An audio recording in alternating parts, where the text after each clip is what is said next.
John was working in his science lab, got blasted by gamma rays. Now he's smash trivia John, always smashing.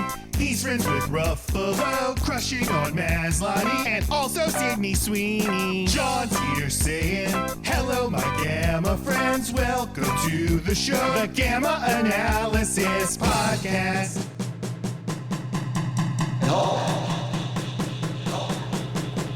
Smash.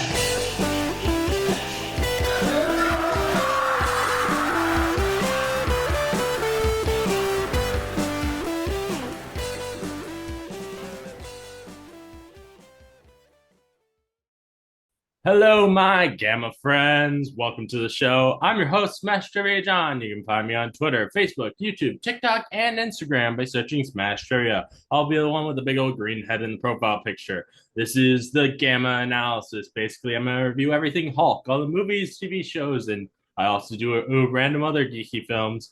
Hope you enjoy Smash Trivia Presents the Gamma Analysis. I want to ask everyone listening, if you please do sign for me. Please share the hell out of this podcast with all your friends. If you don't, Hulk will be angry. Now, let's smash right into this episode. Today, as we continue the spooky season, I'm going to review the Rocky Horror Picture Show with Whitney from the on the Going Merry podcast. How you doing, Whitney? I am ready to review this science fiction double feature. John, how are you? I'm doing all right. So, my first thoughts of the film is, what the fuck? That's an apt response, I would say. If I hadn't been so familiar with this film for so many years, if this was my first time, I would probably be on the same page with you. So I watched this for the first time ever this week. And it's just wow. I'm like, I don't know exactly how I feel about it. I'm like. Like on one hand, like I really enjoy the songs, yeah, but I'm also like, this does not all make a lot of sense to me, and also, yeah, it kind of feels like it might be a little bit problematic. Well, that's fair. It was made in 1975. Yeah, and I feel like for 1975, it was quite. I don't know if progressive is the right word, but I don't know that many movies were showing the kind of things that this movie was showing in 1975. Yeah, I definitely would not say progressive. Seeing as it portrays a trans person as a sexual predator, murderer, or alien, insane person. Yeah, But how many times had a film at this time even talked about a trans person or shown love? Yeah. Not love, but the acts of lust between people of the same sex.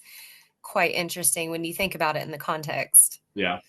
But I did enjoy the songs. I think my favorites were both the first one of the science fiction double feature.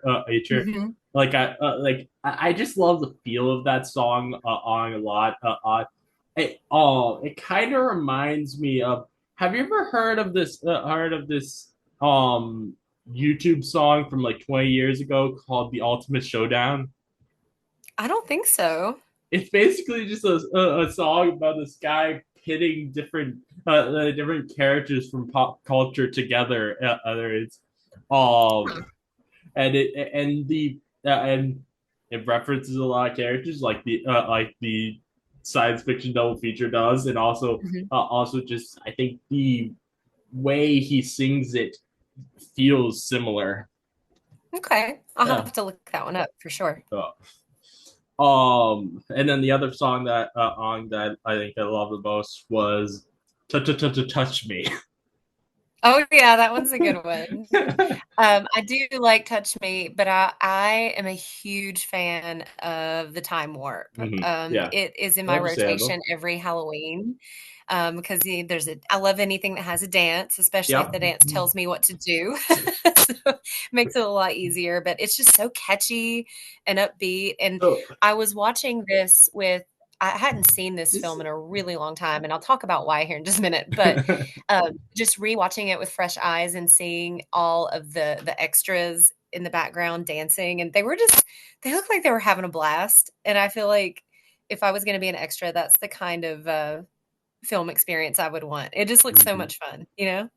Understandable, though I do imagine that they had to probably do a lot of work for that choreography. Oh yeah, 100%. Oh man,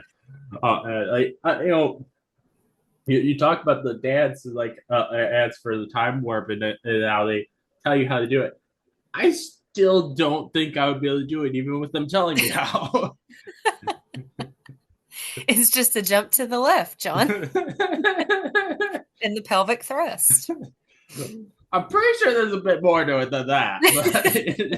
But oh man.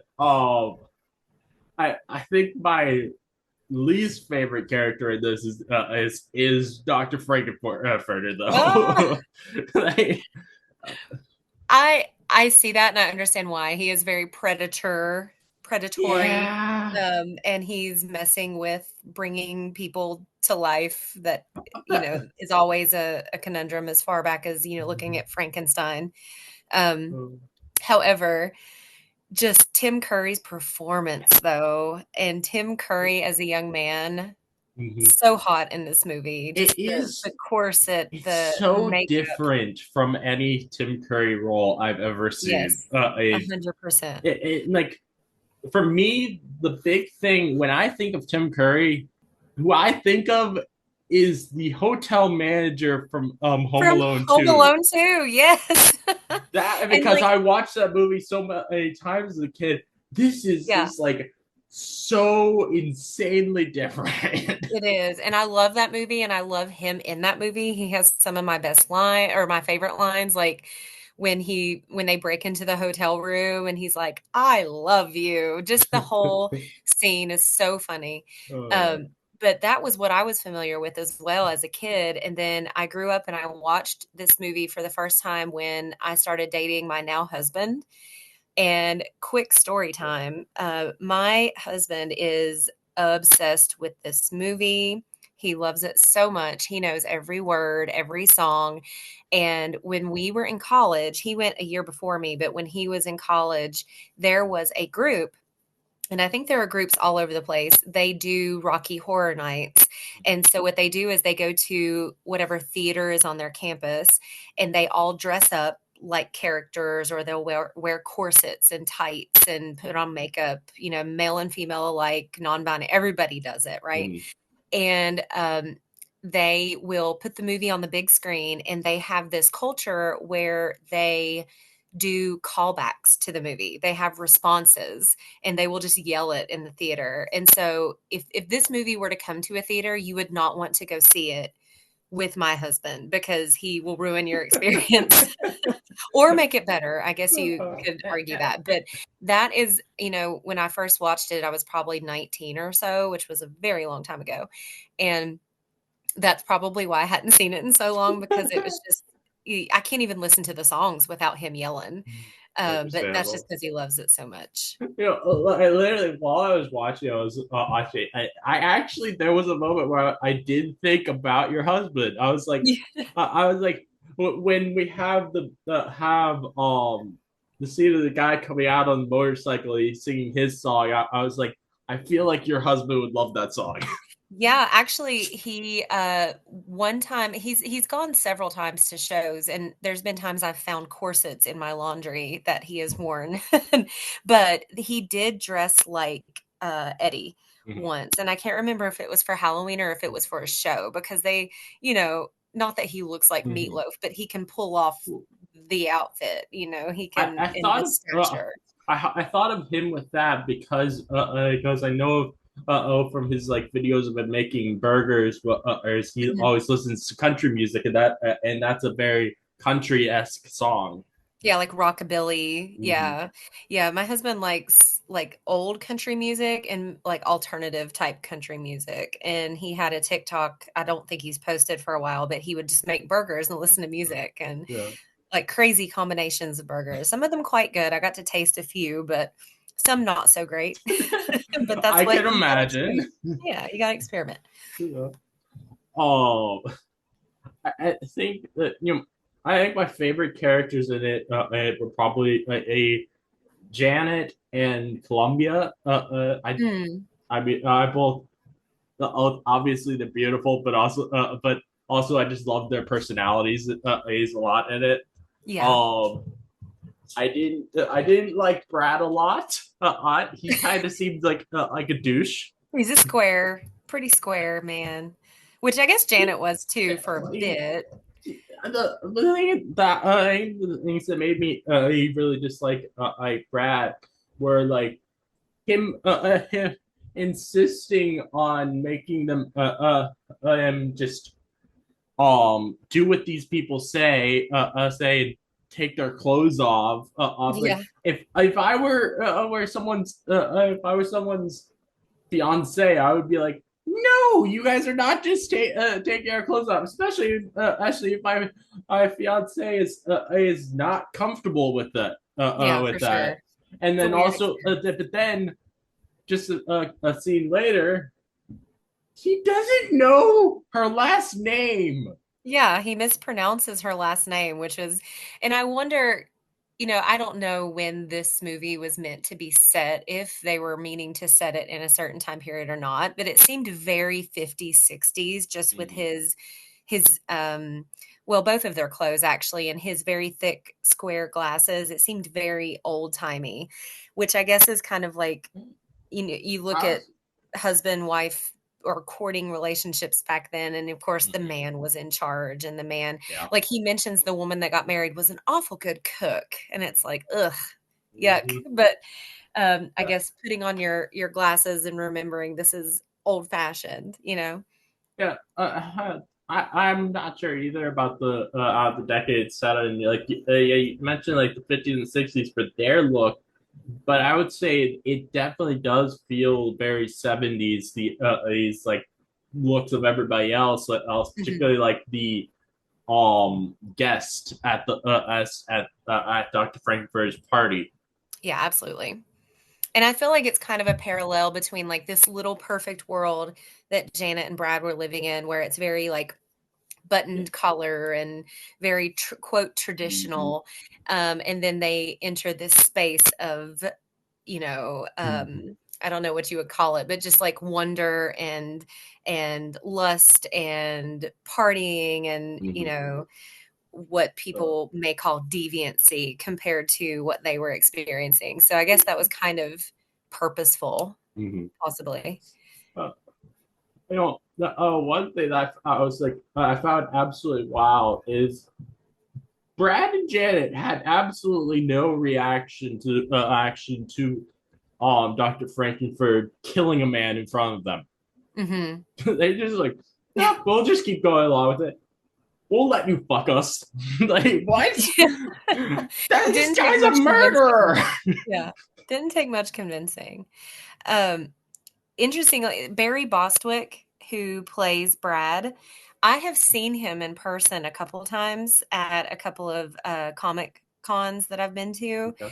And I haven't met him personally, but I've been very close to him and kind of observed him talking to people. And he seems like such a nice guy.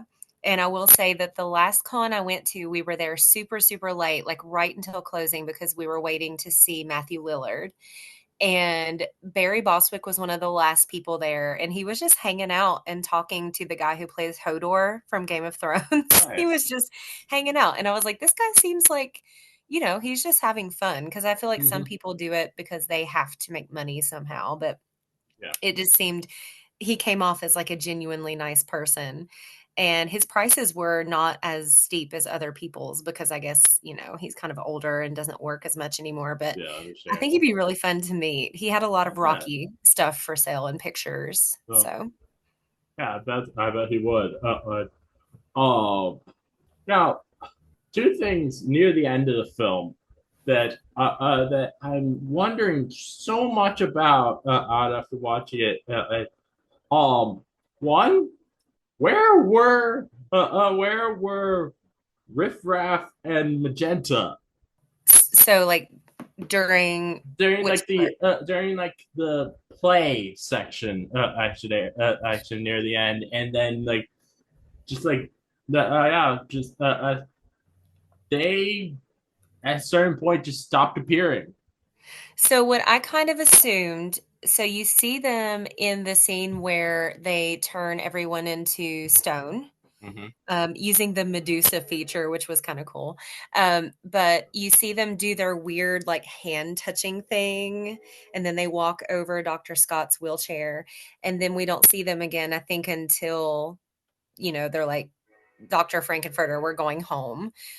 Sorry if you hear the train in the background, but so I assumed that they were just readying their plan I didn't. to go home, and because I they didn't have outfits. notice them saying that we're going home. So that makes sense. I understand.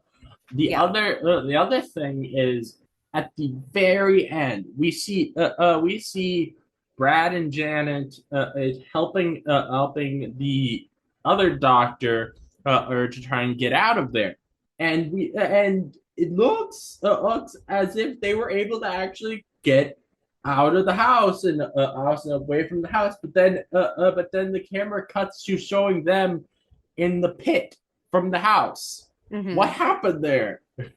I don't know. Because he's like, "Get out while you still can," but then Uh, it didn't seem like there was any significant time to do that. So, So but we see them out of the house, and then as the camera pans back, we see them actually get away through the smoke. mhm, But then it just cuts to them as if they were still at the house. And it's like mm. that's weird. Yeah, I would assume maybe the house and the surrounding land may have blown them backwards, Maybe. or it's just not a super high budget movie. I don't know, Yeah. because I know, like, there's a couple times, It's and it is the 70s, I have to remember, but, like, in the very beginning when the couple is getting married and then Brad and Janet are standing on the steps, you could see the boom mic a little bit, and that may have been, like, an aspect uh, ratio change anyway. that maybe but also when Dr. Frankenfurter reveals Eddie's dead body underneath the dining room table, that body looked pretty rough. Oh It yeah. looked like something a student made with like paper mache. Oh, you know, speaking of the wedding at the beginning, Dr. Mhm. Frankenfurter was there. Yes, and that is one thing I had Yeah. never ever noticed my entire life. He was there and Riff Raff is there. Yeah. And the Um. guy with like the police file even it's Mhm. either he has a picture or he shows it on the Yeah. camera that they're circled. He points it out with a picture.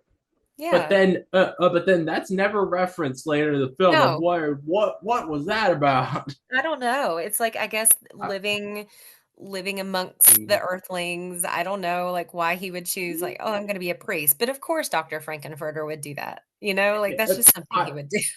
yeah, maybe I was just like I feel like there has to be something specific for why he happened to be the place that Brad and Janet were before, Right, like, but maybe the whole thing was purposeful, yeah, possibly, yeah, yeah. but if it were, then I don't think he would be. I don't think he would be surprised by the fact that Brad and Janet know this other doctor. Fair. It's yeah, I don't know. I don't know. Or Oh, or maybe he just didn't know that I don't know, he just spied them and knew that they were young, in love people, and he was like, "That's who I want, and we're gonna blow their tire and have them stop by." I don't know.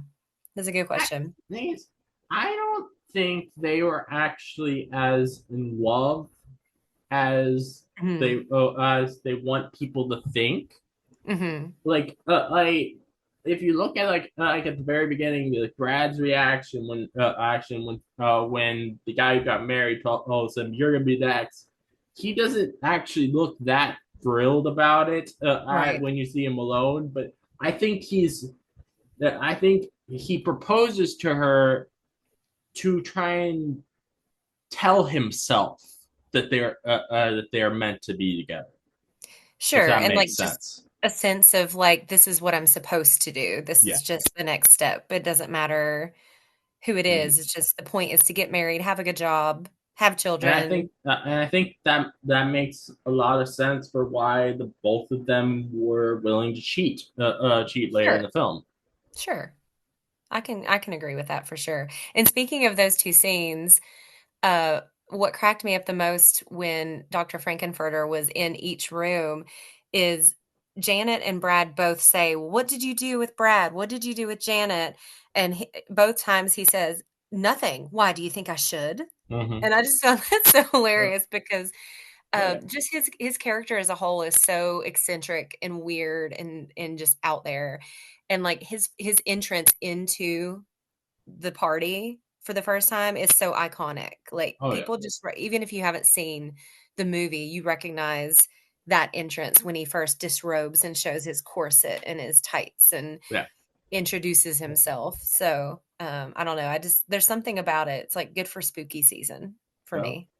I was I feel like I was hoping for a lot more of a spooky feel to the film, but Sure. there is definitely at least those moments which are really nice. Yeah, it's one of those, like, spooky weird more Yeah. so than, like, chills, you know? Mhm. Because it had some comedy to it as well, and most of it's kind of corny, but the one, when they find Janet and Rocky in the tank, which, by the way, I noticed has reflections on it that look like a pride flag. Did you notice the rainbow Yeah. Oh colors? yeah. Um, Which and they find yeah, they you find know, them at first, and Earth with that tank, uh-huh. I was thinking it was filled with water, It but then was. It but was. so it was, and then like when he got up, it just for some reason somehow just the water disappeared. I guess. I guess they drained it. I don't know. I guess I just assumed they drained it. But everybody does the name thing where they're like, Janet, Brad, Yeah. Rocky. And they do it for too long because I talk about this on my podcast too sometimes because we watch One Piece and I love a bit that goes on just a little too long. There's something so funny about it to me. Like, I know a lot of people did not like Thor Love and Thunder but because of the goats, like the screaming goats over and over. But that part was just hilarious to me because it was like, oh, you think we forgot about that? We're going to do it again. And it would make me laugh every time. And I know that's not for everybody, but that one kind of struck me funny in this So, movie. I definitely liked that one as well. One thing I do want to mention is like, um, it's nice getting to see a Tim Curry film that I haven't seen before since it's been a long time since I've had that because he hasn't been in acting for a while since his Yeah. stroke, I believe. Yeah. Um, Interestingly though apparently this year for the first time since his stroke, I didn't get to see it in theaters, but he was actually in a movie in theaters. It was Wow. called Stream. It was a horror movie set in a hotel. Interesting. Yeah, I I hadn't heard want of to that see that one. when it comes out on DVD. Have you seen the miniseries It, where he plays Pennywise from the movies? I haven't. I want to check that out at some point. I mean, I've watched the remake, but I haven't seen the original. I mean, it's very 90s, Yeah. but he's very good because the Pennywise that he played, the look especially is very different. It's much more Mhm. traditionally clowny. And it's not as Yeah. creepy at first sight, but he plays it so well. He's very goofy, but in a creepy way. Mhm. It's more creepy than Frankenfurter, where he's Yeah. just like, "What is he doing?" This is like, "Ugh, I don't like that. That makes me feel uncomfortable." Uh, oh, I say what else? Mention.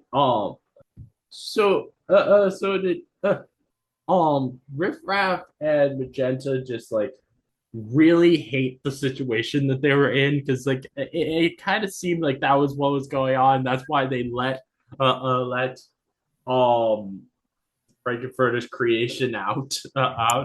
Yeah, I think that was kind of the first hint. And towards the end, I kind of got the vibes of they were kind of sick of being there. They wanted to go home. And the way Frankenfurter, like the song that he sang, it seemed like he kind of became attached to humanity Mhm. and the way things. went while he was on Earth, and like that's why he had put off going back for so long, even though he was, I guess, their leader. And so it was kind of like a coup. They were Yeah, mutinying. and I wouldn't be surprised if as well they didn't like that Frankenfurter was making them be his maid and aide and Mhm. butler. Yeah, of course. Like he was giving his attention to these creations like Eddie, and I never quite understood if Columbia was also a creation or if she was actually an alien as well, because they killed her pretty quickly. She seemed Yeah, really loyal to Frankenfurter, so I don't know. But yeah, it was interesting because he was this Dr. Frankensteinish character where he's creating life. And then at the end, he's just floating in between the painting of the creation of Adam, which was so symbolic and kind of on the nose. The painting by Michelangelo mhm. where they're reaching and touching fingertips. And I guess maybe they were jealous and we're just like, we're done with this experiment. We're ready to get out of here. And if you're not going to take us, then Understandable. we're going to kill you. Yeah. Um, I, the odds of, I kind of feel like there might just be a thing in this world where nobody cares that much about death Mhm. because like you not only do Brad and Janet not have a problem with seeing Eddie die, his own uncle didn't seem to be that upset about it either. Right. Right. It's almost like he assumed that he was dead anyway because he led a life, he was a drug addict and he rode motorcycles and whatever, but um he didn't seem surprised when it was confirmed. Mm-hmm. Yeah, no. Were Though you familiar with Meatloaf, the guy who played Eddie? I heard the name, but I don't think I really know the guy much. Yeah, he was a very famous, well, I say very famous. I wouldn't go that far. He was a pretty famous singer back in the day. He did the song, I would do anything for love, but I won't do that. And he was in Fight Club. Have you seen Fight Club? No, I have not. Not. That's one I want to see at some point. Yeah, it's a good movie. He's not a huge role, but he is definitely like a supporting role in that movie. But he looks quite different in Fight Club than he does here because, of course, he's older. And but I didn't know that that was him for a very long time because my mom used to listen to Meatloaf back in the day. I was like, Meatloaf, what a strange name to pick. Oh, no. If you like Meatloaf, that his song on "I'll Do Anything for Love, but I Won't Do That" is a big part of a film that I really like called "Onyx the Fortuitous and the Talisman of Souls." Oh, what Mhm. kind of movie is it? It's a horror comedy. Okay, Yeah. I'll have to look that one It's up. it's a very indie film, but that I found last year, but I ended up absolutely loving it. Mhm. And it's they make it be like a very crucial point in the film is the main character recreating the music video from that. Interesting. Cool. I like that. Trying to think what else I want to talk about with this film. Um, the Did you criminal. realize that Magenta and Riff Raff were brother and sister before they mentioned I it? no, I wasn't. I don't think I realized that. Though they I do feel like seem to the have energy, some familiar connection. yeah, the energy I was getting was that they were a couple at first. Like they were very touchy and would stare at each other. And he was like, "Your sister Magenta," and I'm like, "Oh, okay." That one took me by surprise a little bit. But I'm a huge Magenta fan. She's probably my favorite.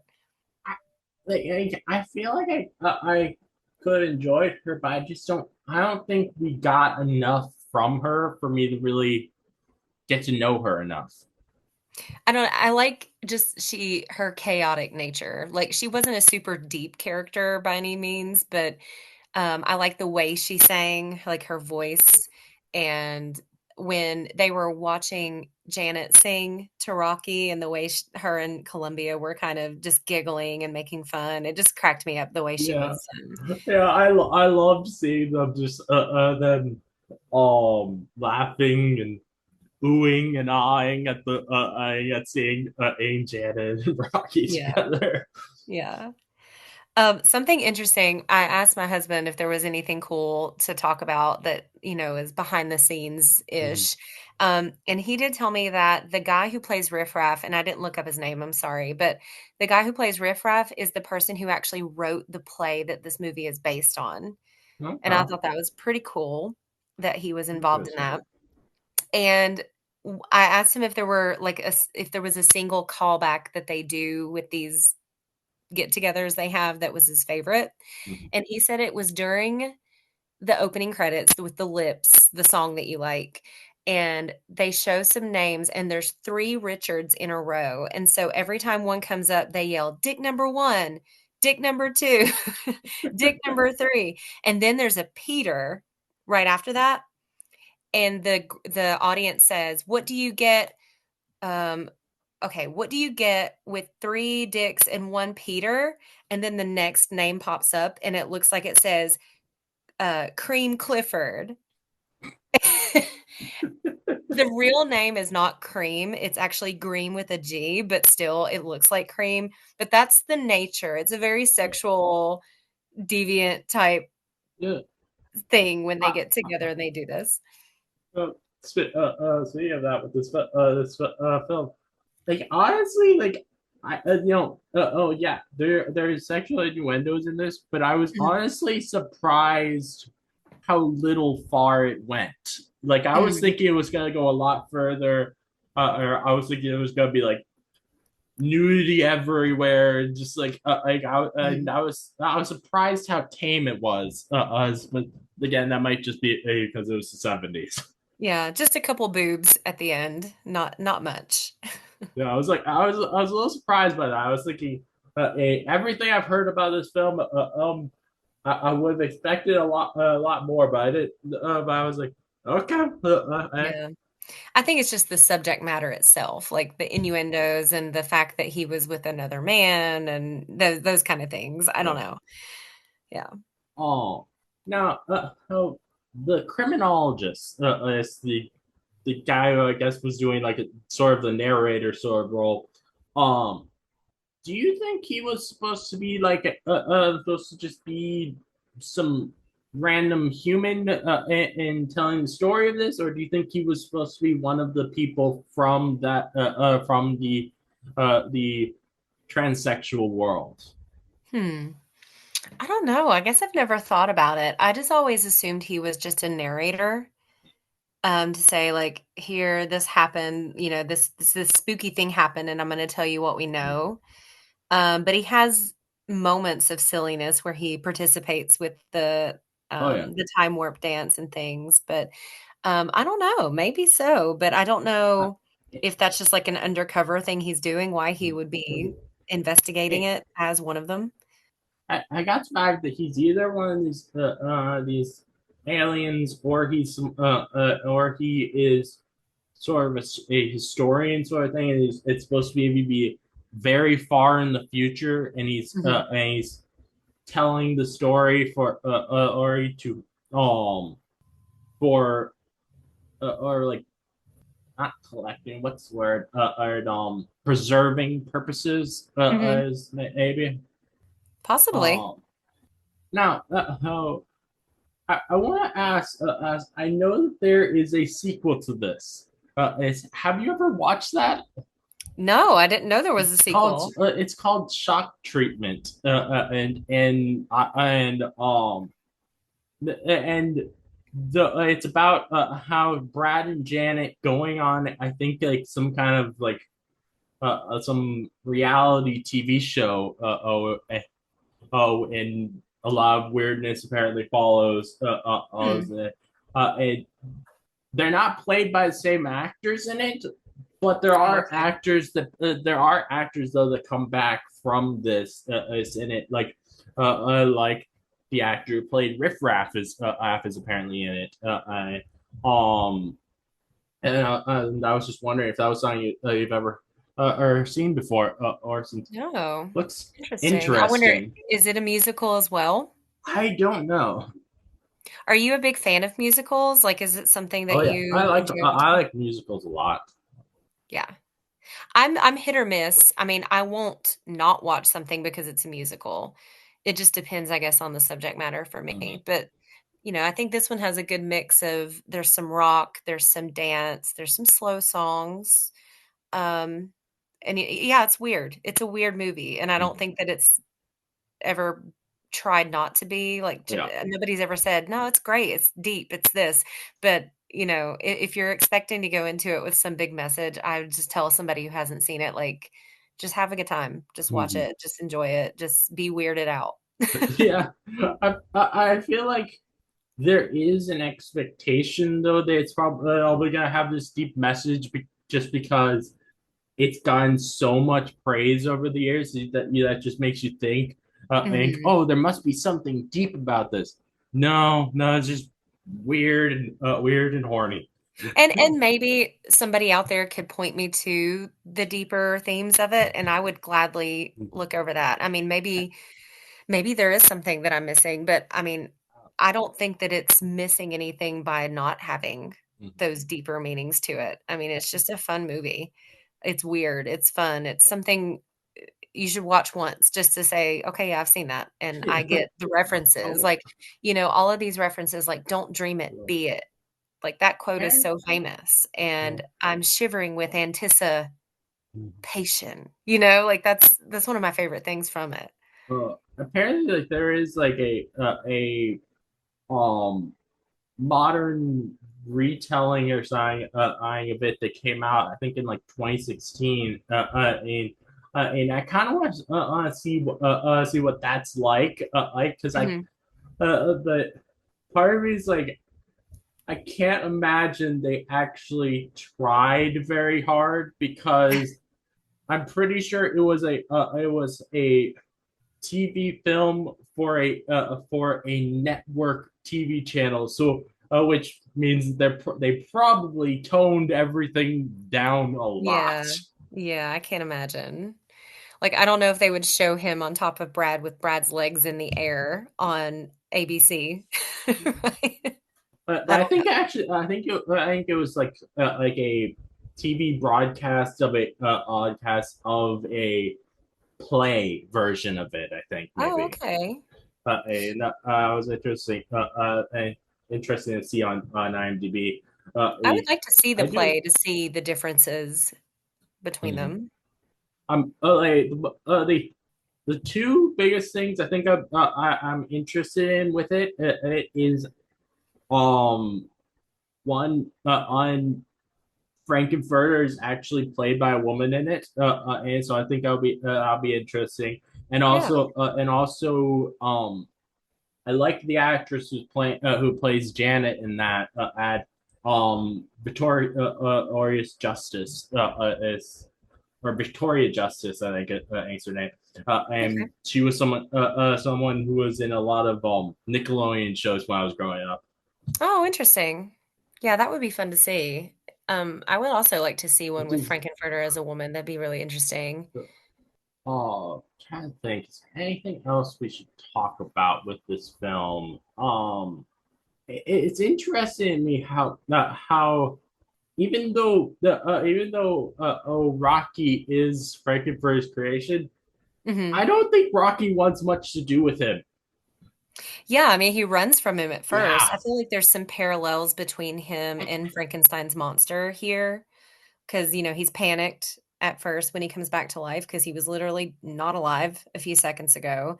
And also when Riff Raff is trying to get him to run off, he holds candles to him. And Mm, Frankenstein's monster is well known as being afraid of fire. So I really like that. And it's just he's like a child in a yeah. way. Like he's experiencing everything for the first time, and he gravitates towards somebody who's showing him good attention, which I think Mm, is why he goes for Janet, because she's yeah. dressing his wounds and talking to him gently. And um as much as Frankenfurter loves him, quote unquote, he still chains him up at the bed Mm, when he leaves. Like he's not, he's like a pet.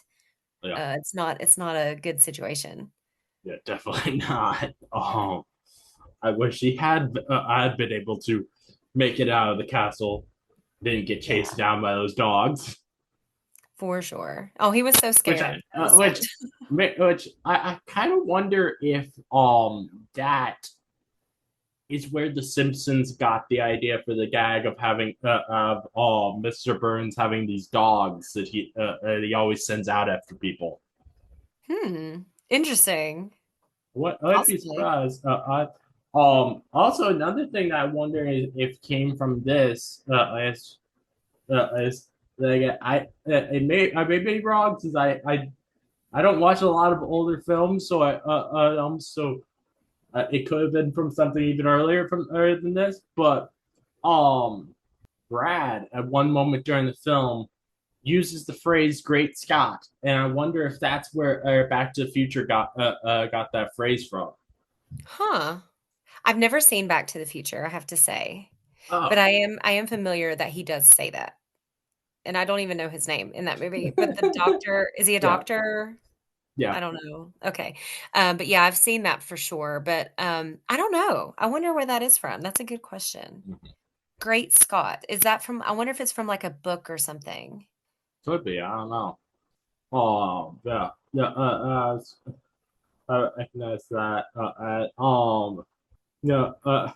You know, since you say that you like the time warp a lot, Hmm. I'm pretty sure a few years ago, Tenacious D did a cover of that. Actually, I like listening to that. Ooh, really? Yeah. That's fun. Mhm. Uh, Tenacious D, that's great. I Googled it because I was curious about Great Scott, and it was like it's an oath associated with two historical figures, a Scottish author, Sir Walter Scott, and U.S. General Winfield Scott. And it was popularized by Back to the Future. But I feel like Back to the Future came out after oh yeah, this, so it maybe it was definitely came out already, after this. It was the '80s when that came yeah. out. I'm pretty sure. So I guess So, maybe it was just like an old-timey, it says it's considered dated now. So maybe it was just like part of Brad's kind of like stick in the mud, something an old person would say, like, Great Scott, instead of saying something maybe. else. Well, And then, yeah, oh yeah. popular. One thing I really do like with this is all the sets. I think Yeah, it was really cool how they did all the sets. I agree. Because you go from like this creepy haunted mansion type area where they do the time warp into the lab, and it's very like almost like Mhm. Charlie and the Chocolate Factory-esque. Like it's bare and it's bright pink and red and like everything's just so different everywhere they go. So, And the bedroom scenes when he comes to their bedrooms and all you see are their shadows with the so, backlight. Yeah, those were really cool looking. no, one place though, in the castle that I don't know what was the actual purpose of is the freezer area that Eddie came out of. Because they don't actually like do a lot in there. Yeah. I guess I just assumed that maybe he was a creation from before and he was keeping him stored there. Like Well, maybe it's just storage. Eddie wasn't a creation. He was the nephew of Or not a the other creation, doctor. So but like maybe he tried to kill him and was keeping him there for an maybe experiment, I guess, like a test subject in a way, so a failed one. it's like I find I'd absolutely insane with the film is how Columbia like she loved of Eddie, Mhm. and she was very sad after he died, Yeah. but she still wanted Frankenfurter. Like Yeah. why? Which is why I was questioning if she was actually one of the Mm, aliens and she had this kind of loyalty to him still, like his best person, his first mate almost, because she was on his side until the end, whereas Riff Raff and Magenta were mutiny. And I thought it was cool. I like their final looks a lot because Riff Raff kind of comes off as like Igor, like he's got the Yeah. hunchback and the stringy Oh hair, yeah.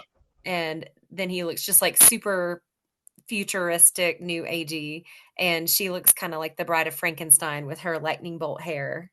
Oh, I did not realize that was Riff Raff and her at the end. I was thinking that was just other Oh, aliens who came. yeah, that was them for sure. They Oh, changed into their home world okay.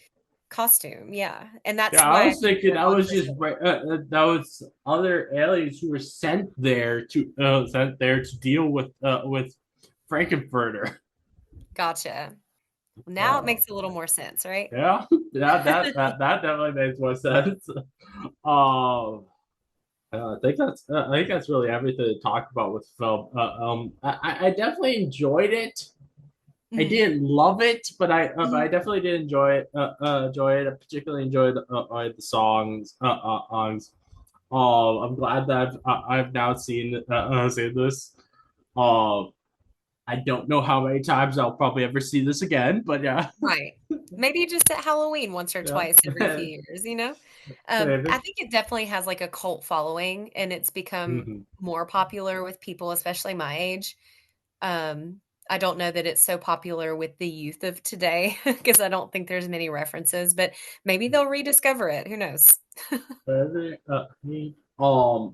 do think with by saying that I think there's a problematic nature to it. Mhm. Um, I do think that some people because I definitely saw a bit of a connection here. Some people who are just discovering it today would see Dr. Frankenfurter as the exact stereotype of trans people that conservatives want people to believe are trans people. Mhm. They Right. since like as conservatives want people to believe that trans people are these sexual predators, or they are just evil and they're insane, and Mhm. and I think that could turn some people off of it. Sure, of course. Yeah. Yeah. And and maybe and that's a discussion that I think would be welcomed by the people who made it. I think because people do sometimes grow and learn and realize maybe because I look Oh back yeah. and I'll watch movies that I loved in like the early 2000s when I was a teenager, like Super Bad or something Hmm. like that, and I watch it now and I'm like, "Ee, that wasn't great to say," Yeah. like some of the things you hear on these movies, but I think just and I'm not excusing it at all, but if you look at it through a historical lens and you say, okay, I see what they were trying to do. And I would hope that today they would say, it's something I made. I'm proud of it. But also, I Hmm. understand that some of the subject matter is harmful. Yeah. And if I were to redo that today, I would say, let's change this to this and let's do that. And And maybe make some of the that's heroes why attractive. I'm so interested in seeing the modern retelling that I Mhm, saw on IMDb, like because for I sure. want to know if they changed it to make it be more favorable to trans people. Yeah. Yeah, I think that'd be great. Um, is there any final thing that you'd like to say before I end this off? No, I hope everybody has a good spooky season. It's my Yeah, favorite time of year, minus the cold. If it was still a little warm, I'd be in heaven. But yeah, I'm excited to hear what other spooky things you got going on. yeah. We'll see as the month goes along. I'm still trying to schedule different people. It's become a little bit harder to schedule people because of the hurricanes. Yeah, that was rough. I know we both kind of had, no electricity for a while and Yep. no internet, no cell service. But I just keep telling myself it could have been so much worse because some of our neighbors actually lost their homes and some Hmm. people lost Oh their yeah. lives. So I'm very thankful that all I Yeah. had was no electricity. So Yeah. you got to look at the big picture sometimes. But I'm glad all of us are safe and was Hmm. glad to hear from you guys too. Yeah. Thanks. Thanks. Well. Uh. Oh. please, everyone, check out Whitney on the Going Merry podcast. As they do wonderful reviews of the One Piece anime. I've been on there a couple times. It's been and they're a great group of people. Able to definitely check them out on all major podcast platforms. Arms and thank you everyone for listening. This again is your host, Master John. If you like this give analysis, please give a 5-star review on Apple Podcasts or a 5-star rating on Spotify. I'd love to hear your thoughts on the episodes. Please let me know. If you'd like to listen more from me, please subscribe. Many more game analysis from me coming, so keep on the lookout. I'm signing off.